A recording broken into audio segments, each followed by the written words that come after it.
नमस्कार प्यारो, बहुत बहुत स्वागत है एक बार फिर से आपका।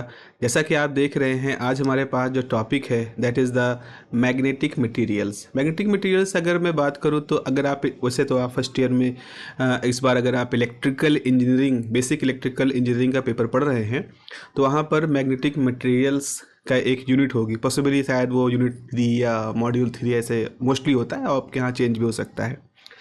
और जैसे कुछ यूनिवर्सिटीज़ में हैं जहाँ इंजीनियरिंग फिजिक्स में भी वो मैग्नेटिक मटेरियल, जैसे कि पीटीयू में मैग्नेटिक मटेरियल्स उनकी एक यूनिट में है।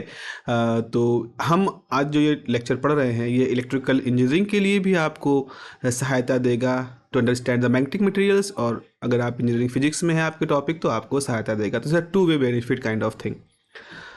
जैसा कि आप देख रहे हैं स्क्रीन पर, यहाँ पर शुरुआत जो होती है वो होता है मैग्नेटिक मटेरियल्स क्या होते हैं और मैग्नेटिक मटेरियल्स कितने तरह के होते हैं। एक सवाल ये होता है, जैसा कि नाम सजेस्ट कर रहा है मैग्नेटिक मटेरियल। देखो, पूरी दुनिया में जितना भी मटेरियल पाया जाता है उनको हम ब्रॉडली ये 3 कैटेगरी में बांट सकते हैं। जैसा एक होता है पैरा मैग्नेटिक मटेरियल्स, एक होता है डाया मैग्नेटिक मटेरियल्स, एक होता है फेरो मैग्नेटिक मटेरियल्स। रही बात फेराइट्स की, तो फेराइट्स जो होते हैं वो फेरो मैग्नेटिक का ही एक तरह का सब क्लास है, उसी से ही वो ओरिजिनेट होते हैं। तो बारी बारी से हमें पैरामैग्नेटिक, डायामैग्नेटिक, फेरोमैग्नेटिक और फिर ऑब्वियस सी बात है फेराइट्स के बारे में पढ़ेंगे। तो शुरू करते हैं हम पैरामैग्नेटिक मटेरियल्स के बारे में। देखिए यहाँ पर लिखा है साफ साफ, आप देखिए स्क्रीन पर लिखा है कि the materials which are weakly attracted towards the magnets are called the paramagnetic materials. आपने चुंबक के साथ क्या अनुभव किया है? आपने चुंबक के साथ अनुभव किया होगा, अगर आप लोहे की पिन के पास ले जाएं, जैसे स्टेपलर की पिन होती है उनके पास ले जाएं तो बहुत तेज़ी से वो पिन अट्रैक्ट होती हैं मटेरियल की तरफ, चुंबक की तरफ अट्रैक्ट होती हैं। तो ये एक स्ट्रॉन्ग रिएक्शन, एक स्ट्रॉन्ग बिहेवियर होता है जो कि बेसिकली फेरोमैग्नेटिक मटेरियल का बिहेवियर है। और हमारा चुंबक के साथ जो भी अनुभव है वो फेरोमैग्नेटिक का ही है। पैरामैग्नेटिक हमारे लिए एक तरह का एक स्टडी है, एक हाइपोथेटिकल, मैं तो कहूँगा अगर आपने उसको एक्सपेरिमेंट नहीं देखा है और मोस्टली लोगों ने नहीं देखा है तो पैरामैग्नेटिक जस्ट एक क्लास है जिसको आप थ्योरेटिकली पढ़ रहे हैं। तो पैरामैग्नेटिक मटेरियल्स जो होते हैं उनकी खास बात क्या होती है कि वो भी मैग्नेटिक फील्ड की तरफ अट्रैक्ट होते हैं, बट बहुत ही ज़्यादा वीकली तरीके से होते हैं। मतलब इतना कमज़ोर तरीके से वो मैग्नेटिक फील्ड की तरफ मूव करते हैं कि आपको लगता ही नहीं कि उनमें कोई अट्रैक्शन हुआ है, कोई मूवमेंट हुआ है। फॉर एग्जाम्पल, आप एल्यूमिनियम की एक पतली सी पिन बना लीजिए। आपने टिन जो होता है, टिन की आपने एक पतली सी पिन लगे, बहुत छोटा टुकड़ा कहीं एल्यूमिनियम का है, कहीं खुरचन आपको मिल गई एल्यूमिनियम की, आप उसको चुंबक के पास ले जाइए, आपको लगेगा कि वो जो स्लाइस है, वो जो छोटे सा पिन जैसा है एल्यूमिनियम का, वो हिला ही नहीं। चुंबक आप उसके पास बार बार लेके जा रहे हो, बट बेसिकली वो हिल रहा है, या कह लो उसमें एक अट्रैक्शन आ रहा है, बट वो अट्रैक्शन इतना नहीं है कि उस पिन को हिला के दिखाए। जो भी कुछ है माइक्रो लेवल पर है, एल्यूमिनियम के अंदर ही जो कुछ हो रहा है घटना, बाहर कुछ वहाँ पे आपको नहीं दिखाई पड़ रही है। ऐसा टिन के साथ भी होता है, ऐसा मैग्नीज के साथ भी होता है, ऐसा मैग्नीशियम के साथ भी होता है, ऐसा प्लेटिनियम के साथ भी होता है। ये तो कुछ नोटेबल एग्जाम्पल्स हैं आपके सामने जो यहाँ लिखे गए हैं। तो क्या है, पैरामैग्नेटिक मटेरियल्स जो होते हैं वो भी मैग्नेटिक फील्ड की तरफ अट्रैक्ट होते हैं, but this is very feasible effect, very weak effect, so generally हम उनको विजुअल नहीं कर पाते हैं। अच्छा, जब हम मैग्नेटिक मटेरियल्स को डिफाइन करते हैं तो हम एक टर्म डिफाइन करते हैं जिसको मैं यहाँ अंडरलाइन कर रहा हूँ, जिसका कि नाम है relative permeability. Permeability is something, नाम है एक ऐसे गुण का, किसी एलिमेंट के ऐसी प्रॉपर्टी का जो उसके चुंबकीय व्यवहार के बारे में हमको बताता है। जैसे इलेक्ट्रिकल ससेप्टिबिलिटी किसी मटेरियल के इलेक्ट्रिकल रिस्पांस को शो करता है, वैसे ही परमिएबिलिटी जो होता है वो उसके मैग्नेटिक रिस्पांस को शो करता है। तो एक वर्ड होता है रिलेटिव परमिएबिलिटी। तो relative permeability of the paramagnetic materials is small but positive. आप देखें, जैसे मैग्नेटिक रिलेटिव, ये ऑब्वियस सी बात है, रिलेटिव मैग्नेटिक परमिएबिलिटी, अगर परमिएबिलिटी ऑफ एल्यूमिनियम को देखें तो ये 1.0006 टाइम 065 होता है, 1 के ही लगभग हो गया। आपका एयर है उसका होता है 1.003 टाइम 0631 होता है। तो आप देख रहे हो ये रिफ्रैक्टिव इंडेक्स नहीं, इसे आप उससे कंफ्यूज मत करिएगा, क्योंकि 1 एयर का रिफ्रैक्टिव इंडेक्स 1 होता है, जनरली हम जानते हैं। This is the permeability, this is the magnetic property of the aluminium and magnetic property of the air. तो तो अगर हम अगर अगर इतना कह के आपको जिज्ञासा होती है कि आखिर ऐसा क्या होता है, तो यहाँ थोड़ा सा उसकी उस जिज्ञासा के हिसाब से भी लिखा गया है कि in such materials the individual atomic dipoles are oriented in the random order. अब यहाँ पर माइक्रोस्कोपिकली हम ये कहते हैं कि जैसे हमारे पास एक एटम है, मान लो इस सर्किल से हमने एक एटम दिखाया जिसके अंदर एक न्यूक्लियस है, वो सब है, तो इसके अंदर जो इलेक्ट्रॉन चक्कर लगाते रहते हैं, आपको मालूम है इलेक्ट्रॉन चार्ज पार्टिकल होते हैं, और जब भी चार्ज कहीं मूव करता है तो वहाँ करंट होती है, तो हम कह सकते हैं कि हमारा जो एटम है उसके अंदर इलेक्ट्रॉनों के मोशन की वजह से एक एटॉमिक करंट रहती है, और जहाँ करंट होती है वहाँ पर मैग्नेटिक फील्ड होती है, ये भी आप जानते हैं। तो हम ये कहेंगे कि हमारे पास ये जो एटम है, अगर उनकी उस सारी माइक्रोस्कोपिकली वो सब कुछ जो कुछ है सबको जोड़ जाड़ के कहें, तो हम ये कहेंगे कि हमारा हर मैग्नेट एक हर हर एटम हमारा एक चुंबकीय व्यवहार रखता है, मैग्नेटिक प्रॉपर्टी उसके पास होती है। तो हम उसे कहते हैं कि वो एक एटॉमिक मैग्नेटिक डाइपोल की तरह से बिहेव कर रहा है। तो इंडिविजुअल एटम एक इंडिविजुअल एटॉमिक डाइपोल की तरह से, मैग्नेटिक डाइपोल की तरह से। मैग्नेटिक डाइपोल मतलब एक साइंटिफिक तरीका है कहने का चुंबकीय बिहेवियर को समझाने का। तो जो मटेरियल्स होते हैं इसके अंदर एक एटॉमिक डाइपोल बिहेवियर होता है, और ये जो एटॉमिक डाइपोल होते हैं ये किसी एटम, अगर हम ये जो पूरा टुकड़ा ले लें तो इसमें क्या हुआ, एक एटॉमिक डाइपोल ऐसे है, मतलब इसका नॉर्थ इधर है, इसका साउथ इधर है, तो दूसरा जो है वो इस तरह से है, इसका नॉर्थ इधर, इसका साउथ इधर है, तीसरा कहीं और है, इसका नॉर्थ इधर, इसका साउथ इधर है, इसका ऐसा है, इसके ऐसे। तो हमारा जो एटॉमिक अरेंजमेंट है ये जो कि एक छोटे छोटे चुंबक की तरह से काम कर रहे हैं मटेरियल के अंदर, ये सब रैंडम होते हैं, मतलब दाएं बाएं ऊपर से। क्लास के बारे में सोचो, क्लास के अंदर लोग बैठे हैं, बच्चा कोई इसकी तरफ मुंह करे बैठा है, कोई उसकी तरफ मुंह करे बैठा है, सब रैंडमली पूरे क्लास में अरेंज है, वैसा ही कुछ है। अब क्या होता है, सो द रिजल्टेंट जो मैग्नेटिक फील्ड होता है इट इज़ वेरी स्मॉल। अब भाई जब सब एक दूसरे को नलीफाई कर रहे हैं, जैसे ये नॉर्थ साउथ है, इसको इसने कैंसिल कर दिया, भाई इसका साउथ नॉर्थ से कैंसिल हो गया, इसका नॉर्थ साउथ से कैंसिल हो गया। तो चुंबक होते हैं जो ऐसे रैंडमली ओरिएंटेड होते हैं ना, तो एक दूसरे के प्रभाव को वो लगभग नलीफाई कर देते हैं। तो हम कह सकते हैं बहुत ही कम उसकी इंटरनल फील्ड होती है। लेकिन in the presence of external magnetic field, the magnetic dipole orient themselves parallel to the applied magnetic field and gives the positive magnetization। अब क्या हुआ, सारे आप सोचो कि सारे एटम जो थे वो रैंडम थे। Let me just show this figure. आप यहाँ पे देखो, यहाँ पर से ये एक डाइपोल ऐसे है, एक मैग्नेटिक डाइपोल ऐसे है, एक ऐसे है, इसको इसको ये है, इसने इसको अपोज कर दिया, इसने इसको अपोज कर दिया। तो ओवरऑल इस पैरामैग्नेटिक मटेरियल के अंदर खुद का कोई खास मैग्नेटिक बिहेवियर नहीं होता। लेकिन जैसे ही आप यहाँ पर बाहर से आपने एक मैग्नेटिक फील्ड लगाई, जैसे आपने ये जो लाइन शो कर रहे हैं ये एक्सटर्नल मैग्नेटिक फील्ड के, द मोमेंट आपने मैग्नेटिक फील्ड लगाई तो आप देख रहे हो कि मोस्ट ऑफ द एटम जो है वो अपने आप को उस बाहर वाली मैग्नेटिक फील्ड के हिसाब से अरेंज कर गए। It is very much like जैसे क्लास होता है, तो क्लासरूम में क्या होता है ना कि आपके पास सारे बच्चे हैं, रैंडमली बैठे हैं, अभी कोई टीचर नहीं आया। जैसे टीचर क्लास में एंटर करता है तो सारे बच्चे एक तरह से अपने आप को उसकी उन टीचर की तरफ अपने आप को फेस कर देते हैं। तो समथिंग लाइक दैट एक ओरिएंटेशन क्लास का हो जाता है, इस तरह का होता है।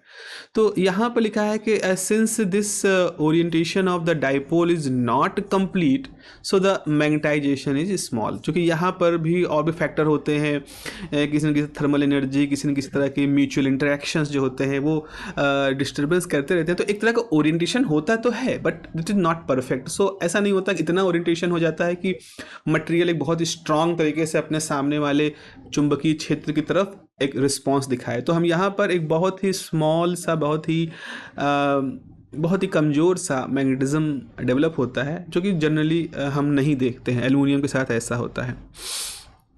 तो अब सवाल होता है कि इलेक्ट्रिकल इंजीनियरिंग के पर्सपेक्टिव से देखें तो क्या होगा। तो इलेक्ट्रिकल इंजीनियरिंग के पर्सपेक्टिव से अगर देखा जाए, उसके नज़रिए से देखा जाए, तो ऐसे मटेरियल जो होते हैं बहुत इंपॉर्टेंट रोल नहीं प्ले करते, बिकॉज उनके अंदर कोई उस तरह का डोमिनेटिंग बिहेवियर तो होता नहीं है मैग्नेटिज्म का। तो बहुत ज़्यादा हमारे इलेक्ट्रिकल इंजीनियरिंग के पर्सपेक्टिव से हम इसको बहुत ज़्यादा हम इसके लिए उत्सुक नहीं हैं। फिर दूसरी कैटेगरी आती है डायामैग्नेटिक मटेरियल्स की। जैसा कि इनका नाम है, यहाँ से आप कुछ अंदाज़ा लगा सकते हैं। डायामैग्नेटिक मटेरियल्स वो होते हैं जो चुंबकीय, अगर आप उनको चुंबक के क्षेत्र में ले जाओगे तो चुंबक के क्षेत्र से दूर भागेंगे। मतलब आप उनके पास मैग्नेट रखे जाओगे तो वो मैग्नेट से दूर भागते जाएंगे। तो आपने कहा ऐसा तो हम देखते नहीं है, हमने तो खाली, वही मैंने कहा था, हमारे पास जो अनुभव है चुंबक को लेकर के वो फेरोमैग्नेटिज्म का है, डायामैग्नेटिज्म का अनुभव नहीं है, हमारे पास पैरामैग्नेटिज्म का अनुभव नहीं है। उसका कारण ये है क्योंकि बहुत ही कमज़ोर इफेक्ट होते हैं, और बहुत ही कमज़ोर इफेक्ट होने की वजह से हम साधारण रूप से जो हमको चुंबक मिलते हैं बाजार में, जो हम लैब में यूज करते हैं, जो हमको रेडियो में मिल जाते हैं गोल चुंबक ऐसे वो जो होते हैं, वो चुंबक के से ये डायमैग्नेटिज्म हम देख नहीं पाते हैं। तो यहाँ पर भी वही है, ये पैरामैग्नेटिज्म का एक तरह से उल्टा है। पैरामैग्नेटिज्म चुंबकीय क्षेत्र की तरफ अट्रैक्ट होते हैं बट बहुत ही weakly. Diamagnetic materials magnetic field से बाहर दूर रिपल होते हैं, बाहर की तरफ भागते हैं, बट अगेन वेरी वीकली। तो diamagnetic materials are weakly repelled in the presence of the external magnetic field, repel करते हैं। एग्जाम्पल के तौर पर जिंक है, मरकरी है, कॉपर है, सिल्वर है, बिस्मिथ है, उसमें ऐसा होता है। अगर आपके पास चांदी का कोई छोटा सा है कुछ, और कुछ जेवर जैसा है, कोई छोटी सी अंगूठी है, या कोई छोटी सी कान का कुछ है, आपके जो लेडी हैं घर में उनका, आप उसके साथ चुंबक टच कराइए, यू विल फील कि कुछ नहीं हो रहा है। क्यों नहीं हो रहा है? क्योंकि चुंबक जो है वो सिल्वर के अंदर, सिल्वर जो कि एक डायमैग्नेटिक है, बट आपका मैग्नेट इतना स्ट्रांग नहीं है कि वो उसको रिपेल करे। तो ऐसा नहीं होगा कि आपने कान का मान लीजिए कोई छोटा सा बुंदा है चांदी का, कोई घुंघरू जैसा है छोटा सा है, उसके सामने चुंबक लगाओगे तो दूर भागेगा, नहीं दिखेगा आपको इफेक्ट। इसके लिए आपको बहुत स्ट्रांग मैग्नेट चाहिए, या तो आपके पास सुपर मैग्नेट हो, सुपर कंडक्टिंग मैग्नेट हो, तो उसमें इतनी मैग्नेटिज्म होती है कि वो हो सकता है उस छोटे से टुकड़े को कुछ रिपल करता हुआ दिखे, आप विजुअली देख पाए। बट अगेन वो सब बड़ी ही सोफेस्टिकेटेड चीज़ें हैं, कहाँ किसी को आम जीवन में सुपर कंडक्टर्स मिलते हैं। So for the diamagnetic materials the permeability is less than 1। Again so now this is a very important thing. Scientific temperament के साथ अगर आंसर लिखोगे तो आपको जरूरी बताना कि जो डायामैग्नेटिक मटेरियल्स होते हैं उनकी परमिएबिलिटी 1 से कम होती है। तो जहाँ पैरामैग्नेटिक मटेरियल्स होते हैं उनकी 1 से ज़्यादा होती है, वहाँ डायामैग्नेटिक मटेरियल्स की 1 से कम होती है। तो ऐसा लग रहा है कि जो 1 है, 1 से ऊपर है अगर, तो ये किसकी बात हम कर रहे हैं? परमिएबिलिटी की। तो अगर परमिएबिलिटी जो है 1 से ऊपर है तो वो पैरा हो गया, और 1 से नीचे है तो वो डाया हो गया। इस तरह से परमिएबिलिटी में 1 इज सम बेंचमार्क। जैसे परमेबिलिटी ऑफ द बिस्मिथ है 0.09983 है, और कॉपर है तो 5 टाइम 9 है जीरो के बाद, तो ये हो गया परमेबिलिटी का। अगेन अब फिर बात आती है कि माइक्रोस्कोपिकली इसका कारण क्या है। तो इसका कारण थोड़ा ज़्यादा सोफेस्टिकेटेड है, I would say. Diamagnetic is a more kind of बहुत कुछ माइन्यूट उसमें डिटेलिंग हो जाती है। देखो मैं कोशिश करता हूँ आपको समझाने की। जैसे क्या होता है, जैसे न्यूक्लियस है आपके पास, ओके। न्यूक्लियस के चारों तरफ आपके इलेक्ट्रॉन चक्कर लगा रहे हैं। इलेक्ट्रॉन जब चक्कर लगा रहे हैं तो इलेक्ट्रॉन ऑर्बिट में चक्कर लगा रहे हैं, तो इसको कहते हैं ऑर्बिटल मोशन। इस ऑर्बिटल मोशन की वजह से इसके पास एक मैग्नेटिक मूवमेंट होता है। Magnetic movement is means magnetic behaviour होता है, तो वो होता है ऑर्बिटल की वजह से। हम म्यू ओ लिख रहे हैं। Mu is the symbol of magnetic movement and O is for the orbital. लेकिन साथ ही साथ जो इलेक्ट्रॉन होता है वो अपनी एक्सिस पे भी स्पिन करता है, आप मान सकते हो। तो इलेक्ट्रॉन के पास एक तो ऑर्बिटल मोशन, जिसे अर्थ सन के अबाउट ऑर्बिटल घूम रही है, और एक अपनी एक्सिस पे घूम रहा है। वैसे इलेक्ट्रॉन भी हम कह सकते हैं कि ऑर्बिटल मोशन करता है, उसके पास एक स्पिन प्रॉपर्टी भी होती है। तो स्पिन प्रॉपर्टी की वजह से उसके पास एक स्पिन मैग्नेटिक मोमेंट होता है। और ये ऐसा होता है कि जो पैरामैग्नेटिक मटेरियल्स होते हैं उनमें ये दोनों व्यवहार होते हैं वो आपस में क्लब हो जाते हैं, मतलब उसका ऑर्बिटल बिहेवियर, उसका स्पिन बिहेवियर कपल हो जाते हैं, कपलिंग हो जाती है।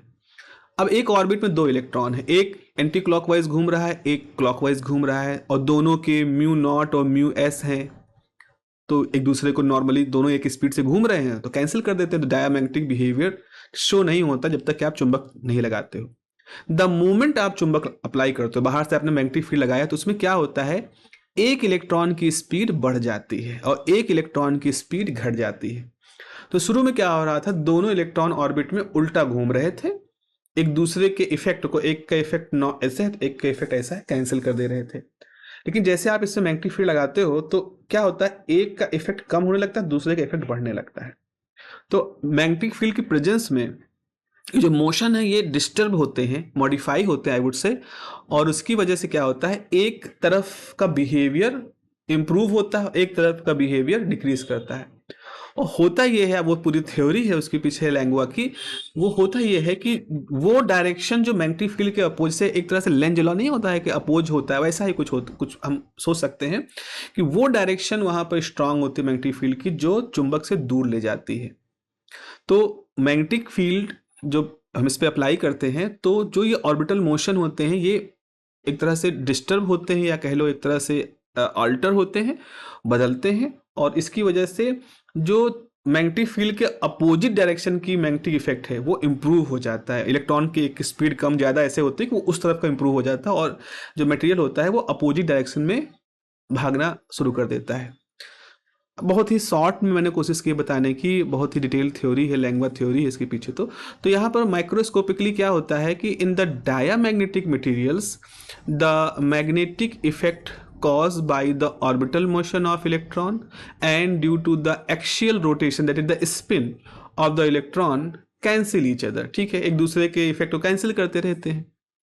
So in the diamagnetic material there is no permanent magnetic dipole। तो नॉर्मली कोई मैग्नेटिक डायपोल नहीं रहता है, लेकिन in the presence of the external magnetic field the magnetic effect opposite direction of the external magnetic field enhances, and hence the material magnetized in the direction opposite to the direction of applied external magnetic field। this is जो कुछ मैंने बताया वो इन 7-8 लाइनों में लिख दिया है।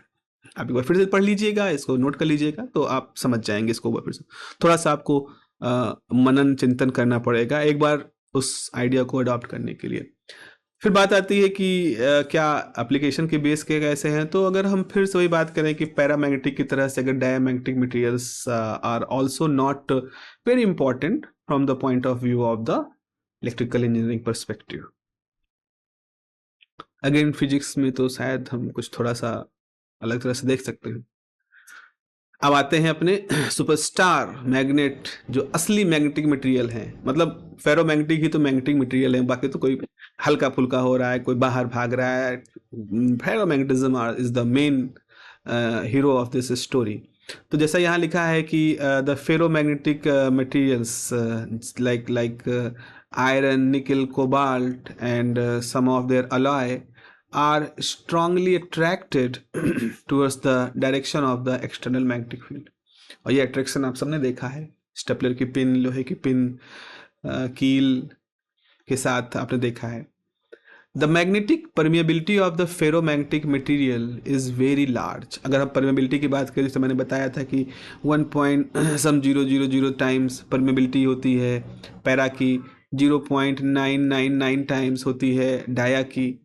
बट अगर हम फेरोमैग्नेटिक मटेरियल की देखें तो it is very large, few hundred से लेकर के फ्यू थाउजेंड तक होती है, मतलब 1.000 इस तरह से समथिंग, इतना 1000 10,000 ऐसा होता है। तो बहुत ही ज़्यादा परमेबिलिटी होती है। तो एक तरह से आप कह सकते हो कि परमेबिलिटी का ज़्यादा होना और बता रहा है कि वो बहुत ही ज़्यादा स्ट्रांगली अट्रैक्ट होते हैं। माइक्रोस्कोपिकली अगर हम बात करें तो फेरोमैग्नेटिक मटेरियल्स में क्या होता है कि the magnetic movement due to the orbital motion of the electron and magnetic moment due to the spin motion of electron do not cancel each other in the atom। तो यहाँ क्या होता है कि आउटर मोस्ट ऑर्बिट मान लो एक ही electron है, तो उसका ऑर्बिटल मोशन, उसका स्पिन मोशन सब आपस में जुड़ जाता है, वो किसी दूसरे इलेक्ट्रॉन से कैंसिल नहीं होता। तो ये जो अनकैंसिल्ड बिहेवियर है ऑर्बिटल मोशन का, स्पिन मोशन का, ये हर एटम के साथ बना रहता है और एटम को एक परमानेंट मैग्नेटिक इफेक्ट रहता है। तो एक छोटे चुंबक की तरह से हर एटम काम करता है फेरोमैग्नेटिक मटेरियल्स में। अब होता क्या है, so this magnetic movement contributed in the internal magnetic field of the element. ठीक है, इंटरनली उसके अंदर रहता है।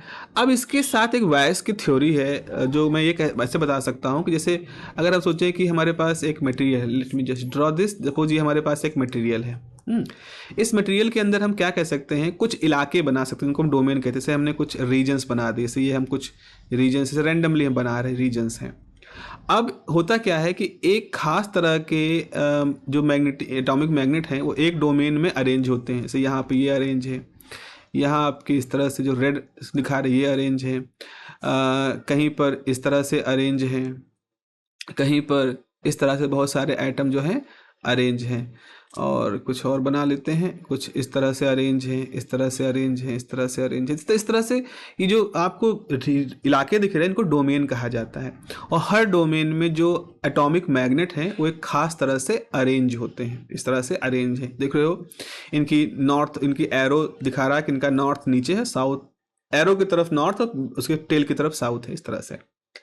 अब तो नॉर्मली जो लोहा होता है उसके अंदर ऐसे डोमेन्स होते हैं और सब एक दूसरे को नलीफाई कर रहे हैं। जैसे इसके इफेक्ट को इसने नलीफाई कर दिया, इसके इफेक्ट को इसके नलीफाई कर दिया, इसके इफेक्ट को इसने नलीफाई कर दिया, इस तरह सब नलीफाई करते रहते हैं। लेकिन द मोमेंट हम इसके ऊपर मैग्नेटिक फील्ड अप्लाई करते हैं, तो जैसे हमारा मैग्नेटिक फील्ड अप्लाई हुआ तो इसमें से एक डोमेन, जैसे ये वाला डोमेन है, ये डोमेन है, ये मैग्नेटिक फील्ड की तरफ है कुछ कुछ, तो ये लार्ज होना शुरू हो जाएगा, तो ये डोमेन बड़ा होना शुरू हो जाएगा और धीरे धीरे ये डोमेन पूरे मटेरियल के अंदर फैल जाएगा और पूरा मटेरियल बहुत तेजी से मैग्नेटिक बिहेवियर शो करना शुरू कर देगा। तो वही लिखा है कि within the ferromagnetic materials many microscopic regions called domains are present. इनको डोमेन होते हैं। Each domain has certain spontaneous magnetisation, जो इसके अंदर खुद से जो अरेंजमेंट होता है उसको स्पॉन्टेनियस मैग्नेटाइजेशन कहते हैं। तो हर डोमेन का ऐसा होता है। But when the external magnetic field is applied the magnetic domain extended is boundary. उसमें से एक, सभी नहीं, एक जिसके फेवर में होता है, जिसकी तरफ, मतलब जैसे मैग्नेटिक फील्ड जिस जिस डोमेन को सपोर्ट करती है वो डोमेन फैलना शुरू हो जाता है और उसकी वजह से क्या होता है, and strong magnetic effect observe, जिसकी वजह से वो डोमेन फैलता है, अगर बगैर डोमेन को अपने अंदर इंक्लूड करता रहता है और एक बहुत बड़ा डोमेन बन जाता है। और वो डोमेन चूंकि एकदम से बहुत सारे स्पॉन्टेनियस मैग्नेटाइजेशन को एब्जॉर्ब करता है तो बहुत तेजी से वो मैग्नेटिक रिस्पॉन्स शो करना शुरू कर देता है। तो एक अलग तरह के मैकेनिज्म है जो इसके अंदर काम करते हैं, जिसको कि वाइस डोमेन थ्योरी कहते हैं और ये प्रूव्ड थ्योरी एक्सपेरिमेंटली भी। तो इस तरह से हम अगर देखें तो हमारा जो पॉइंट ऑफ व्यू है इलेक्ट्रिकल इंजीनियरिंग के पॉइंट ऑफ व्यू से, एप्लीकेशन का जो पॉइंट ऑफ व्यू है, तो फेरोमैग्नेटिक जो है सबसे ज़्यादा इंपॉर्टेंट होता है, क्योंकि इससे हम permanent magnet, transformer core, electromagnet, तमाम तरह के जो एप्लीकेशंस हैं उनको हम इससे परफॉर्म करते हैं। ओके, सो अगर हम इनको फिर से कुछ सब डिवीज़न में रखना चाहें तो दो तरह से हमारे पास फेरोमैग्नेटिक इफेक्ट देखते हैं। इसे एक होता है सॉफ्ट फेरोमैग्नेटिज्म, एक होता है हार्ड फेरोमैग्नेटिज्म। दो तरह के इफेक्ट होते हैं। सॉफ्ट फेरोमैग्नेटिक मटेरियल्स में क्या होता है, तो यहाँ पर आप देख रहे हो कि सॉफ्ट फेरोमैग्नेटिक मटेरियल्स में, तो soft ferromagnetic materials have large magnetic moment at a room temperature, so are very useful for the creation of magnetic circuit. Soft है तो ज़्यादा इनके अंदर मैग्नेटिक रिस्पांस होता है रूम टेम्परेचर पर। Temperature is issue because temperature जो होता है वो फेरोमैग्नेटिज्म को अफेक्ट करता है, इसीलिए यहाँ पर टेम्परेचर की बात कही गई है। कैसे करता है that is another theory, but इसीलिए यहाँ पर इसकी बात कह रहे हैं। जैसे आयरन है, सपोज जैसे the iron and its alloy, suppose the iron and its alloy with the tungsten, cobalt, aluminium are the soft ferromagnetic materials.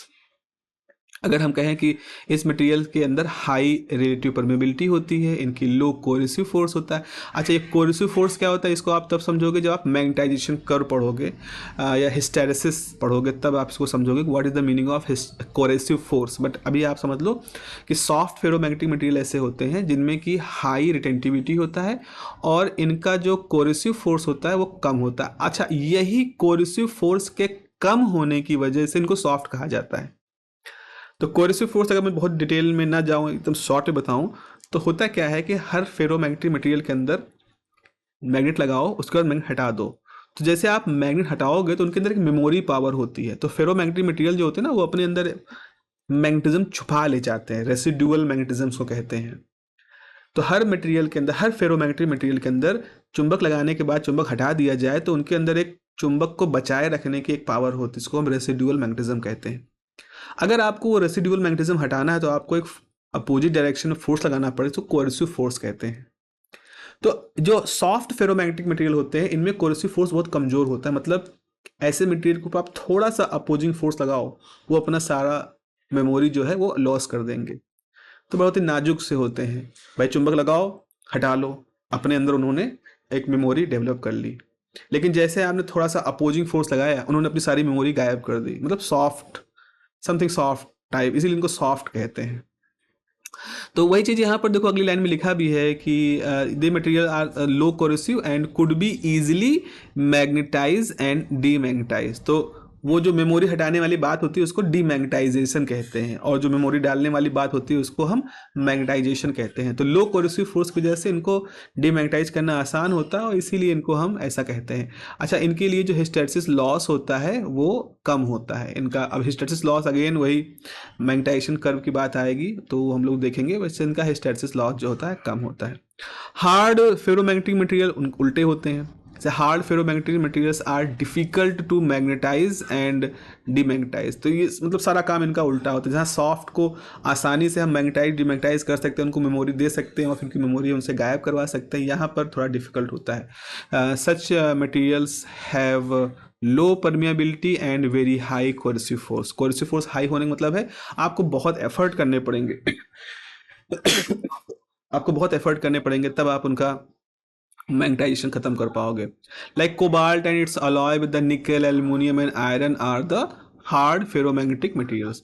Such materials find application in the construction of the permanent magnets and hence called the permanent magnetic materials element। इसलिए इनको permanent magnetic materials element कहते हैं। So this is I would stop here। यहाँ पर हम लोग बात कर चुके हैं type of magnetic materials की, and from the very next in very next class we will discuss the next part, the magnetization kind of thing। Okay, have a nice day, take care, bye bye।